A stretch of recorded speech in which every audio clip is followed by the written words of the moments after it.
Tapos hindi. Oh, andiyan ka na pala. Hindi ka work. Oo naman, ayos naman. Marami ako na assist na yun.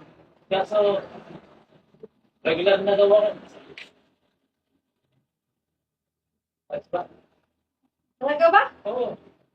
Oy, wala Ala. ka. 5 months pa lang ah. 5 months pa lang, regular na daw ako. Hindi pa tapos yung 6 months probation. Regular ka na. Alam mo kung bakit? Bakit? Dahil marami ka ng benta? Nakabasag ako ng package. Hindi sinasadya. Kano? Kaya ako na regular. 16,000 ang price. Package. Para pagbayad. Para pambayad. Nakabayad ka, di ka Alam mo kung saan ikakantas? Saan? Sabi ko, pumayag naman piso ka ako everyday. Totoo naman sila, sige sir, sabi niya, piso everyday. Nakabayad ka. Endo ka na. Ang tagal nun.